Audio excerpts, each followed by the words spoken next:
What if the reason you're not rich has nothing to do with money? Most people believe wealth is built with better paychecks, better investments, better luck. But the truth is colder than that, and far more useful. Poverty is not a lack of cash. Poverty is a way of thinking that keeps recreating itself, year after year, decade after decade, no matter how much money passes through your hands. And here's the part that stings. You can win the lottery tonight and still be poor again in 5 years. Because the mindset that lost the money the first time is still sitting behind the wheel. Somewhere out there, right now, a person is working 2 jobs. Exhausted, doing everything they were told to do, and still falling behind. And somewhere else, a person is working fewer hours, thinking more clearly, and quietly building something that will outlive them. The difference between those 2 people was never talent. It was never even opportunity. It was a set of invisible decisions, made so early and so quietly that neither of them noticed the fork in the road. Both of them, if you asked, would tell you they're working hard. Both of them would be telling the truth. Effort was never the missing ingredient. Direction was. You can row a boat with everything you have, and still drift further from shore if you're rowing against a current you never bothered to study. That current has a name, and most people go their entire lives without ever learning it. This video is not about hustle. It is not about waking up at 5 in the morning or drinking cold water for discipline. Those things are decoration. What you're about to hear is the actual architecture underneath every fortune ever built, and every fortune ever lost. By the end, you will not see money the same way again. You will not see time the same way again. And you may not see yourself the same way again either. Stay with me, because the third lesson in this video is the one that changes everything that comes after it, and almost nobody talks about it. Let's start where most people never think to look. Here is something uncomfortable. Your bank account is not a reflection of the economy. It is not a reflection of your boss, your family, or the country you were born in. Your bank account, whether you like it or not, is a reflection of your philosophy. Not your intelligence, not your work ethic. Your philosophy, the quiet set of beliefs running underneath every choice you make, usually so quiet you've never once questioned them. There was a farmer who planted his fields every spring for 40 years, same soil, same rain, same sun. But every year his harvest was thinner than his neighbor's. He blamed the weather. He blamed the seeds. He blamed the market prices. What he never blamed was the way he prepared the ground. His neighbor turned the soil deeper, pulled the weeds earlier, and fed the earth things the farmer considered a waste of time.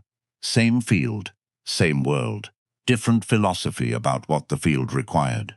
40 years of difference compounding quietly until one man retired in comfort and the other worked into his 70s out of necessity. That story is not really about farming. It's about you. Most people manage their money the way that farmer managed his field, reacting to problems instead of preparing the ground. And here's what almost nobody notices. The poor and the wealthy often work the exact same number of hours. The difference isn't effort. It's what the effort is aimed at. Ask yourself something honest.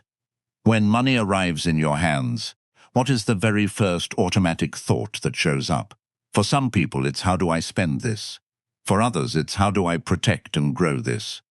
That single reflex, repeated over 10,000 small decisions across a lifetime, is the entire difference between struggle and freedom. It is not a personality trait. It is a habit.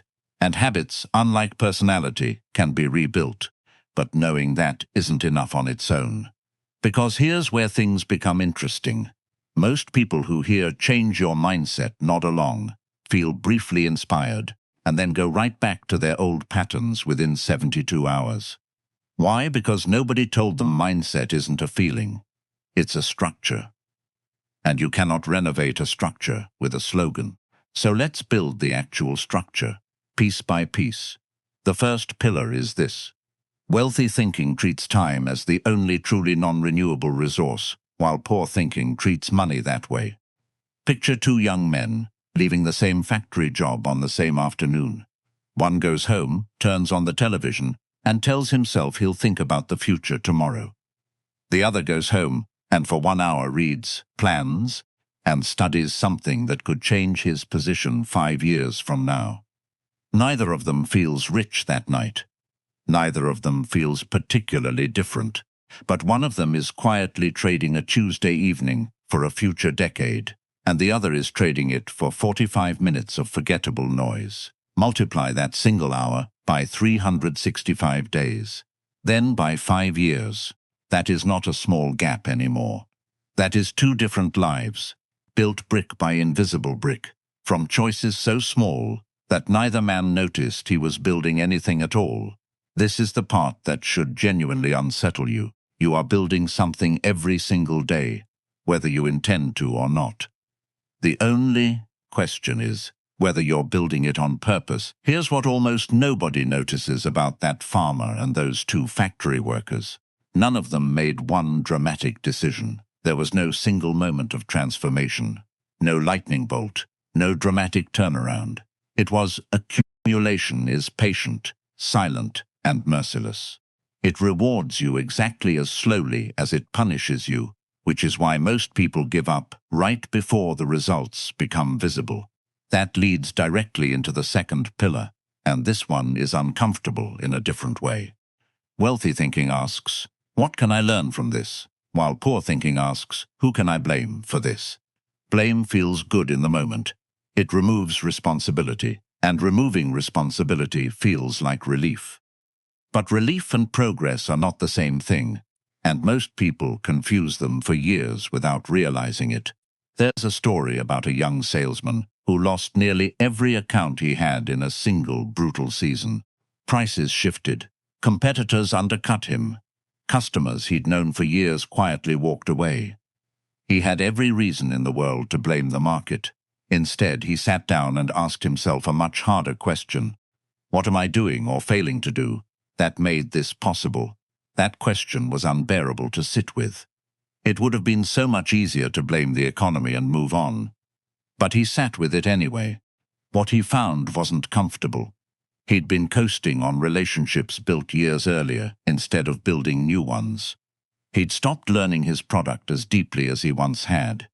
He'd let comfort quietly replace effort, one small skipped task at a time, until the whole foundation had eroded without a single dramatic moment marking its collapse. He rebuilt from nothing. Not because the market improved, it didn't. Not for another 2 years. But because he changed the only variable that was ever actually his to change himself. This is the moment where most people flinch. Because if your circumstances are the problem, you're a victim, and there's nothing to do but wait for luck. But if you are the problem, even partly, that means you have power, and most people, if we're honest, would rather feel powerless than feel responsible. Powerlessness doesn't require anything of you. Responsibility does, but that creates another problem, one that almost nobody prepares you for. Once you accept responsibility, you have to face the third pillar, and this is the one that quietly determines everything else. It's the one I promised you at the beginning, and here it is. Wealthy thinking is comfortable with delayed reward. Poor thinking needs the reward now. This sounds obvious when you say it out loud. Everyone nods. But almost nobody actually lives it, because the pull toward instant relief is not a weakness of character. It is wired into you at a biological level. Your brain evolved to grab the fruit in front of you, not the orchard 3 years away. Understanding that is not an excuse, it is a map. Once you know the pull is coming, you can prepare for it instead of being ambushed by it every single time. There's a famous experiment where children were left alone in a room with a single treat. They were told that if they waited without eating it, they'd receive a second treat later. Some children ate it within seconds. Others found ways to distract themselves, to look away, to turn the waiting into a game rather than a punishment. Years later, researchers found that the children who could wait went on average, to build more stable, more successful lives. Not because they were smarter, because they had practiced at a young age the single skill that separates almost every wealthy person from almost every struggling one. The ability to feel discomfort now in exchange for something greater later.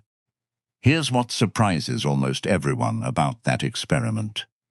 The children weren't born with more willpower. The ones who succeeded had simply figured out a trick. They stopped staring directly at the thing they wanted.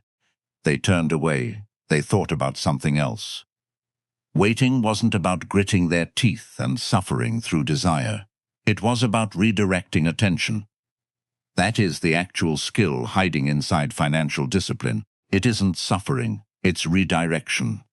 People who build wealth are not superhuman at resisting temptation. They have simply gotten very good at not staring at it. Think about what this means for your own life. Every unnecessary purchase, every payment plan on something you didn't need, every dollar spent to soothe a feeling instead of solve a problem, those are treats eaten early. And every one of them quietly cancels a future version of the second treat. The one that would have been so much larger, waiting for you just a little further down the road. This is where the story turns. Because understanding delay isn't enough by itself. You need to know where to redirect that discipline. And that brings us to the fourth pillar, the one most people get completely backwards.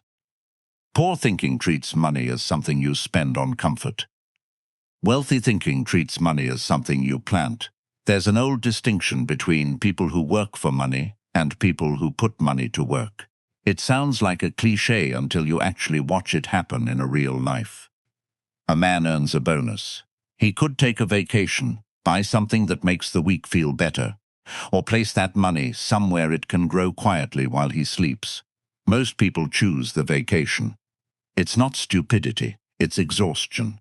When you're tired, comfort feels like the only reasonable reward for suffering. But here's what nobody tells you. Comfort purchased with unearned time doesn't actually rest you. It distracts you. Real rest, the kind that refills you, rarely comes from spending. It comes from progress. From watching something you built get a little stronger, a little further from collapse, week after week. The farmer from earlier didn't get rich from one enormous harvest. He got rich eventually, once he changed his philosophy, because he reinvested a portion of every single harvest back into the soil instead of consuming all of it. Some years that felt unbearable. There were seasons when reinvesting, instead of enjoying the harvest, meant sacrifice that his neighbors mocked him for. But the ground got richer every year he did it, and the ground remembers everything you give it. Long after you've forgotten the sacrifice. This is where the emotional weight of this video needs to shift. Because up until now we've been talking about strategy. But underneath strategy, there is something more dangerous. Something that quietly overrides every good decision you try to make. And this is the fifth pillar. Your environment is louder than your intentions. You can want change with your whole chest and still lose to your environment. Because willpower is a limited resource and environment works on you every single hour of every single day, whether you're paying attention or not. If everyone around you spends without thinking, you will feel like an outsider for saving. If everyone around you treats debt as normal, restraint will feel, quietly, like failure rather than wisdom. There's a story about a man who tried for years to build better financial habits while staying in the exact same circle of friends who mocked frugality as being cheap, who treated spending as proof of success. Every attempt he made collapsed within weeks, not because his plan was bad, but because his environment was actively working against it every single day, in ways so small he rarely noticed the sabotage happening in real time. It wasn't until he changed rooms, not his income, not his job, just the rooms he spent his evenings in, that anything shifted. New conversations, new assumptions about what was normal. Suddenly, saving wasn't a lonely act of self-denial. It was simply what the people around him did. The discipline didn't get easier because his willpower improved. It got easier because he stopped needing as much willpower in the first place. This is uncomfortable to hear. Because it means some of your struggle to change was never a personal failure. It was a mismatch between your goals and your surroundings. And that leads to a question almost nobody asks, honestly. Who are you spending the most hours with? And what does their relationship with money look like? Because in 5 years, there is a real chance you will resemble them financially, whether you intended to or not. But even with the right environment, there's a trap waiting further down the road. And this is where the stakes get higher. The sixth pillar is the one that quietly destroys people who did everything else right. Wealthy thinking measures progress in decades. Poor thinking measures progress in weeks. There's a story about two investors who started with roughly the same amount of money in the same year. One checked his results every single day, adjusting, reacting, chasing, whatever seemed to be moving fastest at the moment. The other made a plan and then largely left it alone, checking in patiently every few months, resisting the urge to react to every small movement. The first man made technically more transactions, worked harder in a visible, exhausting way, and ended the decade with less than he started with, once you account for fees and mistakes made in panic. The second man, doing what looked like almost nothing from the outside, ended the decade with several times his original amount. This is deeply counterintuitive, because our culture worships visible effort. We admire the person sprinting, not the person walking calmly toward a destination they trust they'll reach. But wealth, real wealth, is built more like a tree than a fire. Fires are exciting to watch and they burn out fast. Trees are boring to watch and they outlive the people who planted them. Here's what almost nobody notices about people who build lasting wealth. From the outside, their life often looks unremarkable for years. No dramatic wins, no viral moment. Just a quiet accumulation that becomes undeniable only once you compare year 1 to year 15. If you only ever look at year 1, you'll assume nothing is working.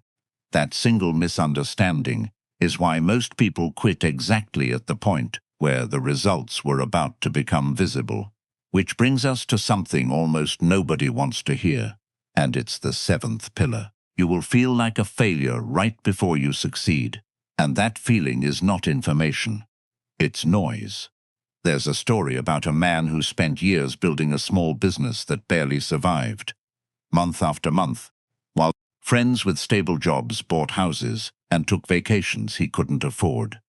For a long stretch, every signal in his life told him he'd made the wrong choice. His bank account agreed with his doubts. His family quietly agreed with his doubts. Even his own body, exhausted from overwork, agreed with his doubts.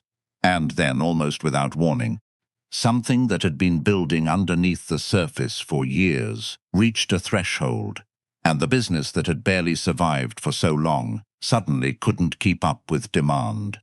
From the outside, it looked sudden. From the inside, it was 5 years of invisible compounding, finally becoming visible all at once. This pattern repeats so often across so many lives that it deserves to be treated as a law rather than a coincidence. The final stretch before a breakthrough often feels identical to the moment right before total failure.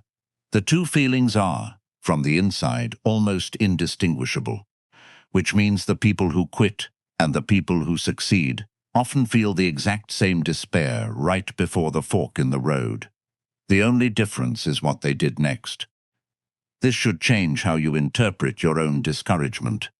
The next time you feel like giving up, that feeling is not proof you're on the wrong path.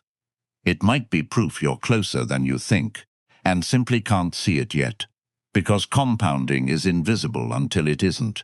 But before we reach that deepest layer, there's an eighth pillar hiding in plain sight, and most people skip right past it, because it doesn't feel like a financial lesson at all.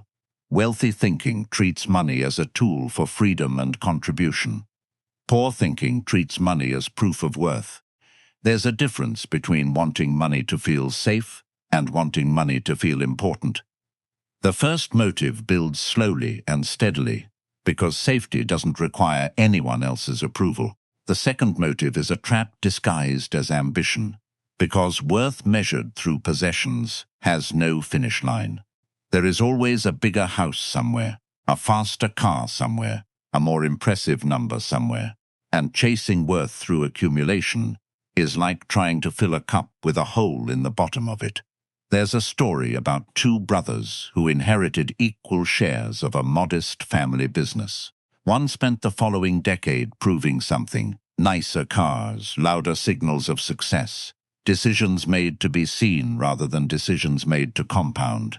The other spent the decade quietly reinvesting, living far below what his growing income could have afforded, uninterested in whether anyone noticed.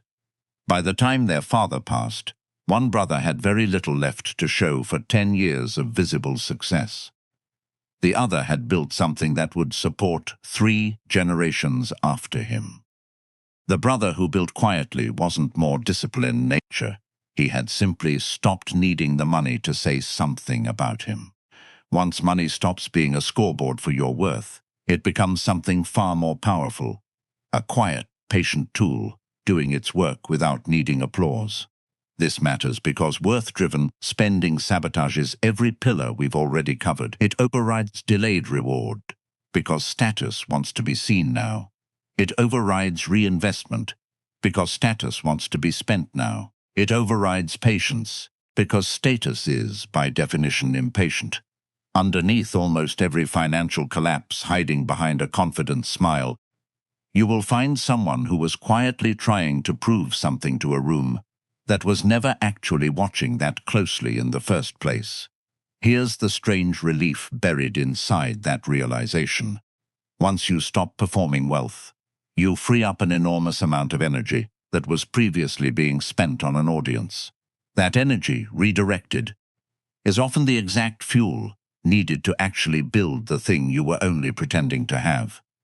Now we arrive at the deepest layer, the one underneath everything we've discussed so far, and this is where the video is heading all along. Every pillar we've covered: patience, responsibility, delayed reward, reinvestment environment, long timelines, tolerating the discouragement before the breakthrough, all of it rests on a single foundation. And that foundation is identity. You do not rise to the level of your goals. You fall to the level of your self-image. A person who secretly believes, underneath all their ambition, that they are not the kind of person who becomes wealthy will unconsciously sabotage every opportunity that threatens to prove that belief wrong.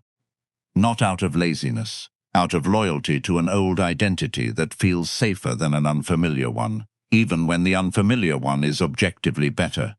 This is why so many people who receive a windfall lose it within a few years. The money changed. The identity underneath it never did. And identity, quietly and relentlessly, always wins the argument against circumstance. So here is the real work. The work underneath the budgeting and the investing and the discipline.